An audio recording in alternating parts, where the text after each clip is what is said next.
एक ख़ास चीज़ लाया हूँ आपके लिए, रुकिए।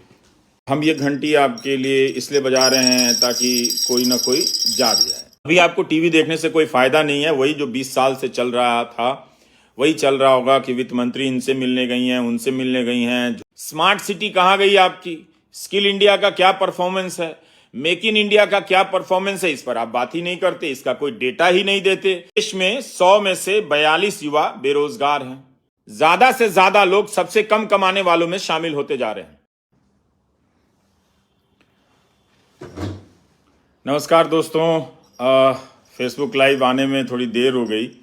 बहुत कुछ तकनीकी के मामले में थोड़ा कच्चे हैं, तो इसलिए हम कोशिश कर रहे थे कि ठीक से आए, मगर हुआ नहीं। फेसबुक से हम करने की कोशिश कर रहे थे मगर हुआ ही नहीं, तो अब फिर वापस फ़ोन से कर रहे हैं। और फ़ोन में थोड़ी दिक्कत है, जैसे कि आप देख ही रहे हैं कि कैमरा उठाकर यहाँ रख रहा हूँ। तो एक ख़ास चीज़ लाया हूँ आपके लिए, रुकिए। घंटी लाया हूँ, घंटी। ये घंटी लाया हूँ बजाने के लिए, ये भी एक घंटी लाया हूँ बजाने के लिए। ये घंटी अच्छी बजती है, इसे भी बजनी चाहिए। ये भी बजने लगी है। दोनों घंटियाँ आपको बजा रहा हूँ यहाँ पे। क्यों बजा रहा हूँ अभी बताता हूँ। क्या है कि बजट पेश होने वाला है और टीवी पे तमाशा चल रहा है, और हम ये घंटी आपके लिए इसलिए बजा रहे हैं ताकि कोई ना कोई जाग जाए, तो इसलिए हम घंटी बजा रहे हैं। अगर आपके पास घंटी है तो आप भी घंटी बजाते रहिए। गोदी मीडिया ने क्या किया है कि झूठ का, आपको झूठ बताने के लिए पहले वो झूठ का पुलिंदा लेकर आया, अब झूठ का उड़न खटोला लेकर आया है, ऊपर ले गया है। पहले ही आप उसे देखते हुए अधर में लटके हैं, अब आप हवा में लटके रहेंगे। तो इसलिए हम ये घंटी बजा रहे हैं ताकि आप ज़मीन के नीचे आपकी नज़र जाए कि कहीं ज़मीन खिसक तो नहीं रही है। तो इसलिए हम घंटी बजाते हुए फेसबुक लाइव शुरू कर रहे हैं। ये काश अगर कोई और हमारे पास कोई चीज़ होती तो हम यहाँ पे ऐसे टांग देते तो और अच्छा लगता देखने में। ये घंटी बहुत सुंदर है। वैसे ये कर्नाटक में जो लकड़ी के खिलौने बनते हैं वहाँ से हम लेकर आए हैं, और ये बहुत ही सुंदर है। देखिए क्या इसकी खूबसूरत डिज़ाइन है, और इसको स्पर्श करने में भी बहुत सुंदर है। बहुत ही नरम घंटी है ये एक तरह से। तो मेरी नज़र अब इधर उधर होती रहेगी क्योंकि बहुत सारा डेटा पढ़ना है और आपको बताना भी है। अब देखिए कि बजट और आर्थिक सर्वे में कितना कम फासला होता है। इतना मोटा आर्थिक सर्वे लेकर सरकार आती है और उस पर चर्चा करने के लिए ढंग से 2-4 दिन का भी वक्त नहीं मिलता है, और वो चला जाता है। जब तक आप पढ़ते हैं उसकी हेडलाइन आप नज़र जाती है आप तक सुबह में, तब तक वित्त मंत्री के बजट का भाषण शुरू हो चुका होता है। अभी आपको टीवी देखने से कोई फ़ायदा नहीं है, वही जो 20 साल से चल रहा था वही चल रहा होगा कि वित्त मंत्री इनसे मिलने गई हैं, उनसे मिलने गई हैं। झूले में बजट है कि किसी शुभ वस्त्र में बजट लपेट कर लाया गया है, कि अटैची में है, कि बक्सा में है। इन्हीं सब चीज़ों का कवरेज हो रहा होगा, और इन्हीं रवायतों में टेलीविज़न पे बजट की चर्चा जो है वो गायब हो जाती है।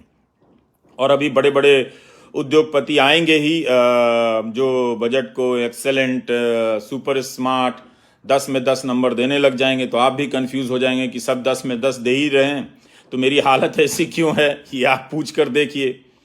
बहुत चिंताजनक हालत है। 10,000 से भी कम कमाने वालों का देश भारत बनता जा रहा है। आप लोग बेहतर तरीके से जानते हैं, और अंदाज़ा भी होगा कि आपके आसपास के आम लोगों की सैलरी कितनी बढ़ रही है, क्या हो रहा है।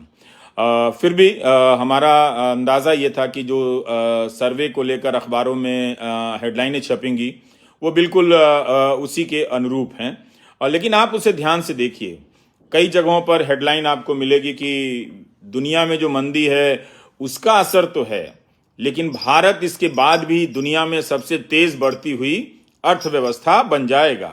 निर्यात घट जाएगा, लेकिन घरेलू मांग की वजह से हम दुनिया में सबसे बड़ी अर्थव्यवस्था बन जाएंगे। शायद ये पहली ऐसी अर्थव्यवस्था होगी जो सबसे तेज गति से बढ़ेगी, जो निर्यात पर निर्भर नहीं होगी। आपने कभी सुना है ऐसा? तो मुझे भी, मेरा भी ज्ञान वर्धन कीजिए कि ऐसी कोई व्यवस्था बताइए, अर्थव्यवस्था बताइए जिसमें निर्यात के घटने की आशंका जताई जा रही हो, लेकिन घरेलू मांग के दम पर यह दावा किया जा रहा हो कि हमारी अर्थव्यवस्था बहुत तेजी से बढ़ने वाली है।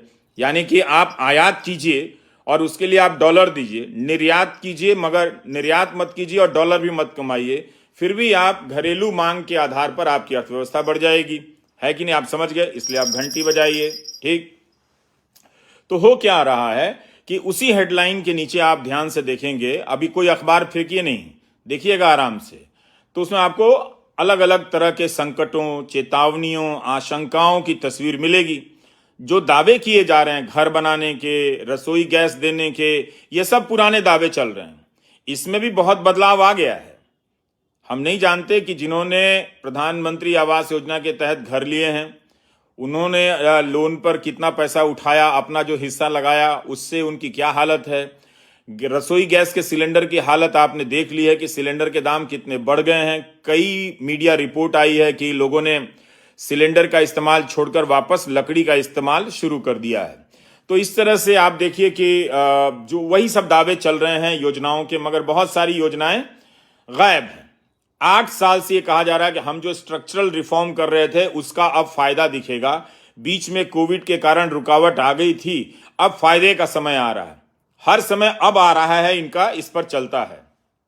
तो कहां गया भाई स्मार्ट सिटी, कहां गई आपकी स्किल इंडिया का क्या परफॉर्मेंस है, मेक इन इंडिया का क्या परफॉर्मेंस है? इस पर आप बात ही नहीं करते, इसका कोई डेटा ही नहीं देते कि मैन्युफैक्चरिंग सेक्टर क्या घरेलू मांग के आधार पर फल फूल रहा है। ये बता दीजिए कि आपने कौन सा ऐसा मॉडल बनाया है मैन्युफैक्चरिंग का, मेक इन इंडिया का, जो निर्यात पर आधारित नहीं है, घरेलू मांग पर आधारित है।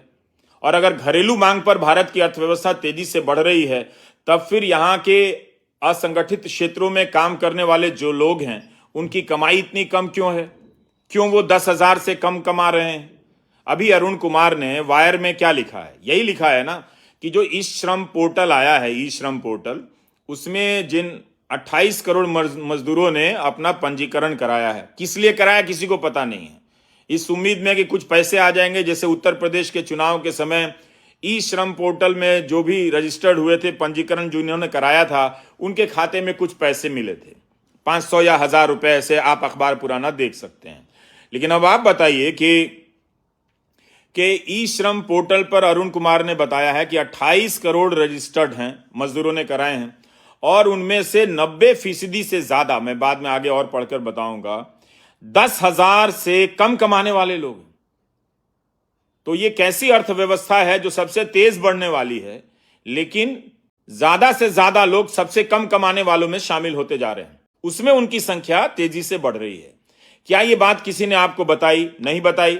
इसीलिए हम घंटी लेकर आए हैं। हमारे पास उड़न खटोला नहीं है। उड़न खटोला होता तो आपको हवा में ले जाते और आपको ऐसे ही घुमाकर चकमा दिखाते। चकमा दिखाना होता है बजट के समय। स्टूडियो को चमकदार बना देना, भूं भाएं हाय हुई होता रहता है और कोई जानकारी आपको मिलती नहीं है। उसमें 4 लोग बैठ जाते हैं जो सरकार की हाँ में हाँ मिलाते रहते हैं। आपकी अर्थव्यवस्था के बारे में, आपकी हालत के बारे में ईमानदारी उनके भीतर है नहीं। लेकिन आप देख लीजिए कि जो आपके आसपास के किस तरह के रोजगार पैदा हो रहे हैं, पता तो कीजिए, तो आपको पता चलेगा। तो smart city, skill India, make in India, इन सब चीजों पर अब बात ही नहीं होती है। क्या ये सब उस समय के स्ट्रक्चरल रिफॉर्म के हिस्सा नहीं थे? राष्ट्रपति का अभिभाषण हो या बजट का भाषण, सब में उसी तरह के दावे किए जा रहे हैं कि हर 1 महीने में मेडिकल कॉलेज खुल रहा है। आप लखनऊ ही चले जाइए, जो वहां का प्रमुख KPMG, यही शायद नाम है, जो मेडिकल कॉलेज है, वहां पर जाकर देखिए कि लोग सुबह सुबह लाइन कितनी लंबी लगती है। कभी जाकर देखाइए ना, इतने सारे यूट्यूबर हैं, वो क्यों नहीं जाते हैं वहां पर? देखिए कि आम गरीब लोग सुपर स्पेशलिटी इलाज कराने के लिए कहां भाग कर आ रहे हैं। अस्पताल बन रहे हैं, डॉक्टर कहां है, लोगों के इलाज में सुविधाएं कहां हैं? वो सब तो कुछ भी नहीं है। जो अस्पताल पुराना है, आप उसकी ही हालत अच्छी बेहतर बता दीजिए। उसकी हालत क्यों नहीं बेहतर बता रहे हैं आप? तो आप इमारतें बना रहे हैं, तो कह रहे हैं हम एक स्कूल बना दे रहे हैं और एक अस्पताल हर महीने बना दे रहे हैं। तो इस तरह के डेटा देखकर आप प्रभावित करने की कोशिश कर रहे हैं। लेकिन आप देखिए स्किल इंडिया हो या स्मार्ट सिटी हो, अब सब गायब है। अब आते हैं जीडीपी पर, विकास दर पर। 21-22 का सर्वे देखिए, पुराना वाला, जो पिछले साल पेश हुआ था, उसमें क्या कहा गया कि 22-23 के दौरान, उसमें यही कहा गया ना 21-22 के सर्वे में, कि 22-23 के दौरान जीडीपी 8 से 8.5% होगी, हो गई। तो किस आधार पर दावा किया गया था? 8 से 8.5% की हेडलाइन तो छप गई होगी, हुई तो नहीं कभी। लेकिन उसके तुरंत बाद कितनी जीडीपी की भविष्यवाणियां आई, आप जरा सा गूगल सर्च कीजिए। सब में कभी 7%, कभी 6%, कभी 6.5%, कहीं 1% की कमी है तो कहीं 1.5% की कमी है, कहीं 2.5% की गिरावट है। तो 22-23 की जो जीडीपी है, कोई संस्था 6% बताती रही, कोई 6.5%। अब सरकार कह रही है कि 2022 और 23 की जो जीडीपी है, जो पिछला वित्त वर्ष है, उसकी जीडीपी 7% रहेगी। अगर इतनी हासिल हो जाती, हालांकि और अभी हाल ही में एक रिपोर्ट आई है कि 6% रहेगी, अगर 7% भी हासिल होती है तो भी इकोनॉमिक सर्वे के अनुमान के हिसाब से 1 से 1.5% की कमी है। 8 से 8.5% का वादा किया गया था। और अब आप देखिए कि और अगर ये 2 से 6% की बात सही हो गई तो 2 से 2.5% की जीडीपी में कमी आएगी, जो आपके अनुमान थे 21-22 के आर्थिक सर्वे में।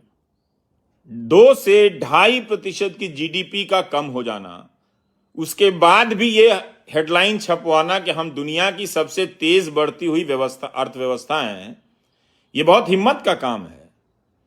सारे लोग फेल हो गए हैं, आप भी फेल हो गए हैं, लेकिन आप कह रहे हैं कि हम 1 नंबर से फेल हुए हैं, तो हम ही टॉपर हैं फेलियर में। कमाल है। अब आते हैं रोजगार के आंकड़े पर। इस साल के आर्थिक सर्वे में, और हर जगह छपा है प्रमुखता से, कि रोजगार बढ़ गया है ना। तो रोजगार बढ़ गया है। कोविड से पहले रोजगार का जो स्तर था उससे भी ज्यादा रिकवरी हो गई है। कमाल है। 10,000 से कम की नौकरियां इस देश में मिल रही हैं युवाओं को, और सरकार कह रही है कोविड से पहले जो बेरोजगारी का स्तर था उससे ज्यादा रिकवर कर गया हिंदुस्तान।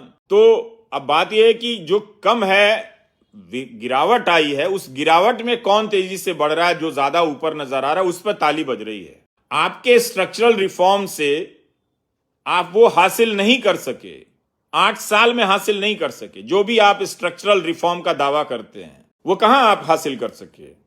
तो सर्वे में कहा है सरकार ने कि 2018-19 में बेरोजगारी की दर 5.8% थी, जो 2020-21 में 4.2% पर आ गई, यानी घट गई। 5.8% से घटकर 4.2% पर आ गई। 2020-21 का ये आंकड़ा है।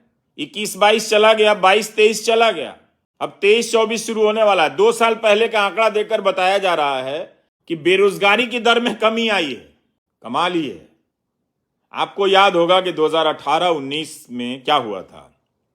लोकसभा का चुनाव आने वाला था, नौकरी एक मुद्दा बना था, तो उस मुद्दे को कैसे कुचल दिया गया। पकौड़ा तलना भी तो रोजगार है। यही बता देते कि कितने युवाओं को पकौड़ा तलने के काम में रोजगार मिला है, ये भी बता दीजिए। डेटा को लेकर ईमानदार रहना चाहिए। तो उस साल काफी बेरोजगार विवाद हुआ, और वो सर्वे था NSSO, नेशनल स्टैटिस्टिकल सर्वे सर्वे का था, NSSO का था। तो 2017-18 का सर्वे, उसकी रिपोर्ट आने वाली थी, जिसमें यह बताया गया था, जो अखबारों में खबर छपी थी, खासकर सोमेश झा की बिजनेस स्टैंडर्ड में, कि इसमें यह कहा जाएगा कि 45 साल में सबसे अधिक बेरोजगारी है। हंगामा मच गया। लोकसभा का चुनाव नजदीक आने वाला था। सरकार ने कह दिया ये डेटा फाइनल नहीं है, और डेटा के रिलीज होने में देरी हुई। बाद में ये डेटा रिलीज होती है, लेकिन देरी होने से क्या हुआ कि NSSO के 2 गैर सरकारी सदस्य थे, PC मोहनन और JV मीनाक्षी, इन दोनों ने इस्तीफा दे दिया। देखिए, बहुत लोग हैं स्टैंड लेने वाले। इनकी चर्चा उस समय हुई, लेकिन अब आप भूल चुके होंगे। इन लोगों ने इस्तीफा दे दिया कि सरकार NSSO को, national sample survey office, NSSO को गंभीरता से नहीं लेती है।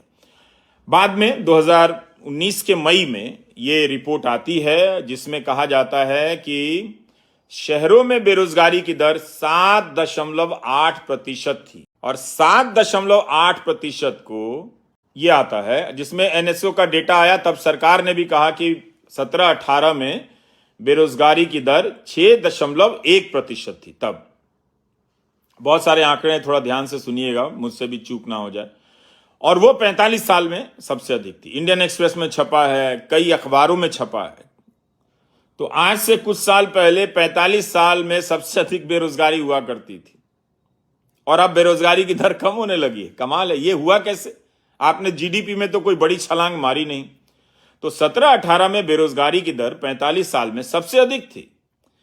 इस बार के आर्थिक सर्वे में एनएसएसओ का आंकड़ा नहीं दिया गया है, पीएलएफएस यानी पीरियोडिक लेबर फोर्स सर्वे का आंकड़ा दिया गया है, और दावा किया गया है कि 2020-21 में बेरोजगारी की दर 4.2% पर आ गई, जो 2018 और 19 की तुलना में कम है। अच्छा भाई, आज कितनी है? Centre for monitoring Indian economy का डेटा बताता हूं। इसी साल जनवरी में, पिछले महीने में, बेरोजगारी की दर 7.1%। क्या यह भी कोई रिकॉर्ड है? 40 साल में सबसे ज्यादा, 50 साल में सबसे ज्यादा। इस बार के आर्थिक सर्वे में कहा गया कि 2018-19 में बेरोजगारी की दर 5.2% थी, जो 20-21 में 4.2% हो गई। 21-22 या 22-23 के लिए बेरोजगारी दर का कोई डेटा नहीं है। कोई सिस्टम होगा, लेकिन हम तो पूछ सकते हैं, क्या अखबारों में यह बात प्रमुखता से बताई गई है कि बेरोजगारी घटने का जो आंकड़ा है 2 साल पहले का है, इस साल का नहीं है, ना पिछले साल का है? इसका मतलब यह नहीं कि आज बेरोजगारी कम हो गई है। जो खबरें आप पढ़ रहे हैं बेरोजगारी कम होने की, आज नहीं कम हुई है। यह क्या बताता है? क्या यह सब बताया जाता है किसी हेडलाइन में? मुझे नहीं लगता है। आप चेक कीजिए, पढ़िए। तो आर्थिक सर्वे में एक तरफ क्या दिखाया जा रहा है कि जीडीपी घटी है, तमाम चीजों के असर है, लेकिन रोजगार कम, बेरोजगारी घट गई है। यह कैसे होता है? जीडीपी के घटने से बेरोजगारी बढ़ती है या घट जाती है? बताइए ना आप। इसीलिए मैं घंटी बजा रहा हूं, घंटी। आप भी बजाएं घंटी। तो इस तरह से आप देखिए कि ये जो हेडलाइनें चल रही हैं, छप रही हैं, आप उन पर जरा सा ध्यान दीजिए। सवाल पूछिए कि जब जीडीपी की दर आपके अनुमान से 8% से 7% पर आ गई है, यानी कम रही है, तब इस देश में बेरोजगारी की दर कैसे कम हो गई है? वो तो बढ़नी चाहिए, जैसा कि CMIE का आंकड़ा कहता है कि 7.1% है। तो इस साल जनवरी 2023 का हम अब बता रहे थे। तो कई लोग कहेंगे सरकारें नहीं मानती हैं CMIE का डेटा। ऐसा भी नहीं है। जब अच्छा होता है तब डेटा को गले लगाने में कोई पीछे नहीं हटता है। आपको 30 सितंबर 2022 के एक ट्वीट के बारे में याद दिलाना चाहता हूं। यह ट्वीट यूपी के मुख्यमंत्री योगी आदित्यनाथ जी ने किया। उन्होंने लिखा कि CMI, और उनका जो लिखा हुआ मैं पढ़ रहा हूं, युवा शक्ति के प्रति प्रतिबद्धता एवं सरकार के प्रयासों का ही सुफल है कि CMIE के सर्वेक्षण 2016 में जो बेरोजगारी दर 18-19% थी, वह घटकर अब लगभग 2.7% हो गई है। लेकिन इसी CMIE का डेटा बताता है कि हरियाणा में बेरोजगारी की दर देश में सबसे अधिक है, 37%। तो वहां के मुख्यमंत्री इस डेटा को स्वीकार नहीं करते हैं। तो एक तरह से आपको देखना चाहिए कि वैसे हाँ, एक ये भी ध्यान देने की बात है कि जो PLFS का जो सर्वे है वो अब NSO कराता है, वही कराता है, उन्हीं का सर्वे है। तो खैर, तो अब क्या हुआ कि इस साल जनवरी 23 में बेरोजगारी की दर कितनी है इस साल, अभी पिछले साल कितनी है, आप इस आर्थिक सर्वेक्षण से नहीं जान पा रहे हैं। और अगले बजट में फिर आपको 1947 के बाद पता नहीं 57 का डेटा दे दिया जाए कि 2047 का हमने एक अमृतकाल का टारगेट रखा है। अब 47 के बाद 2057 का हम महाअमृतकाल का डेटा रख देते हैं।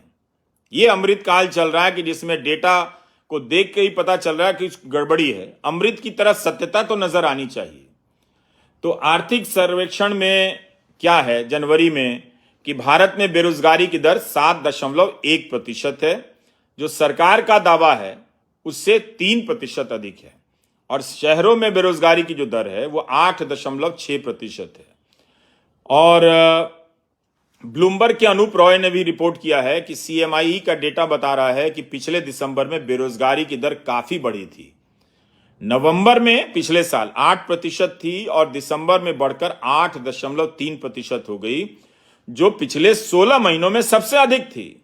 तो जब आप कमाल ही है कि आर्थिक सर्वे में अनुमान है जीडीपी के बढ़ने का 8 से 8.5%, वो नहीं हुआ, लेकिन बेरोजगारी जो है वो 8 से 8.5% हो जाती है। और राहुल गांधी ने भी भारत जोड़ो यात्रा में क्या क्या कहा था कि देश में 100 में से 42 युवा बेरोजगार हैं।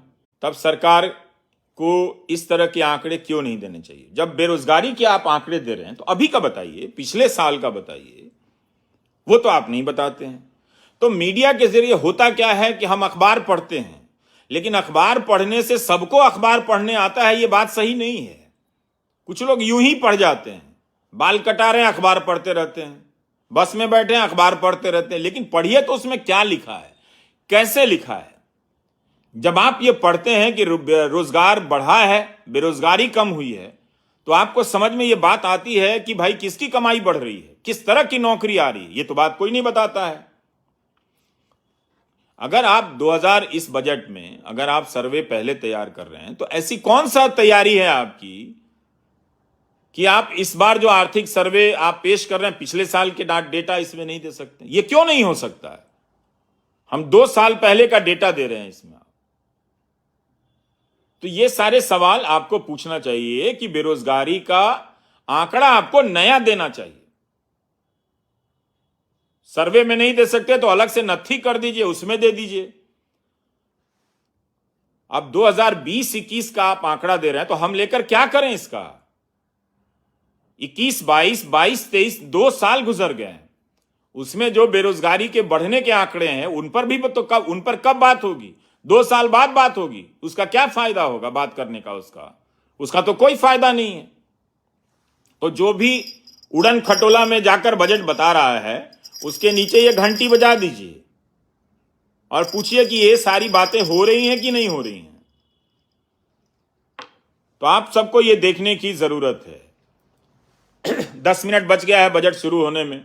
अभी 28 जनवरी को प्रधानमंत्री भाषण दे रहे हैं कि एनसीसी की रैली थी कि आप युवा अमृत पीढ़ी का प्रतिनिधित्व करते हैं। ये एक नई पीढ़ी आ गई है। सिर्फ उद्यान अमृत उद्यान नहीं हुआ है, पीढ़ी भी अमृत पीढ़ी हो गई है। कमाल है। और उन्होंने कहा कि ऊर्जा और उत्साह से भरा हो इस देश का युवा। कौन सा युवा, कहां का युवा ऊर्जा और उत्साह से भरा हुआ है? गुजरात से लेकर उत्तराखंड, राजस्थान से लेकर हिमाचल, बिहार, कहीं भी उठाकर देखिए तो हमारा युवा क्या कर रहा है। सरकारी भर्ती परीक्षा से परेशान है, पेपर लीक होने से परेशान है, रिजल्ट में देरी से परेशान है, नियुक्ति मिलने से परेशान है, हजार तरह से परेशान, लाखों की संख्या में युवा, और पेपर लीक हो रहे हैं। अभी हाल में हिमाचल प्रदेश में सिपाही भर्ती परीक्षा के लीक को लेकर सीबीआई ने कई राज्यों में छापे मारे और यह परीक्षा पिछले साल मई की है। ये गुजरात में भी क्या हुआ? पंचायत जूनियर क्लर्क की परीक्षा के लिए 9 लाख छात्र घर से निकलने वाले थे, परीक्षा रद्द हो गई। बिहार में भी यही खबर है, लाठियां खानी पड़ी लड़कों को। ये की चीज बदलाव आ रहा है कि अब पेपर लीक कराने वाले गिरोहों को पकड़ा जा रहा है। यूपी सरकार भी पकड़ रही है, गुजरात में भी ये पकड़े गए हैं, हिमाचल में भी पकड़े गए हैं। तो ये आप बार बार नौकरी और भर्ती परीक्षा की जो बात करते हैं उसके असर में हुआ है, नहीं तो पहले ये सब नहीं होता था। पेपर लीक होते थे, परीक्षाएं रद्द होती थी, आपकी उम्र बर्बाद कर दी जाती थी। उत्तराखंड में भी हुआ, वहां भी पेपर लीक की बात सामने आई। लेकिन आप लीक तो नहीं रोक पा रहे हैं ना? क्यों नहीं लीक रोक पा रहे हैं? अगर अदानी साहब कहते हैं कि हिंडनबर्ग की रिपोर्ट भारत पर हमला है, तो इन युवाओं पर, इनके जीवन पर जो हमला हो रहा है, क्या भारत पर हमला नहीं है? वो भी तो भारत के युवा हैं, इन पर भी तो हमला हो रहा है। अब राजस्थान में क्या हुआ? राजस्थान की खबर है कि 2nd ग्रेड टीचर के जनरल नॉलेज पेपर लीक हो गए। बताइए, अब पेपर लीक हो रहे हैं तो इससे जुड़े लोगों के घर गिरा दिए जा रहे हैं। तो एक बुलडोजर का फॉर्मूला आ गया, यूपी से नकल कर लो। पहले कोई आरोप तय हो, साबित हो, कोई प्रक्रिया भी तो होनी चाहिए ना, कि तुरंत आप घर गिरा देने से जो युवाओं को परेशानी हुई है वो क्या कम हो गई, क्या दूर हो गई? तो आपको यह सोचना चाहिए कि किस तरह नौकरी के जो आंकड़े हैं 2 साल पुराने भी हैं, तो क्या वो पूरी तरह से दिए गए हैं? किस तरह की नौकरी बढ़ी है, किस तरह का रोजगार बढ़ा है, कितना पैसा मिल रहा है लोगों को, कितनी सैलरी मिल रही है, ये आंकड़े क्यों नहीं दिए जा रहे हैं? जब आप 2 साल बाद दे रहे हैं तो इतनी तो तैयारी आपको कर लेनी चाहिए थी, वो तो आपने की नहीं।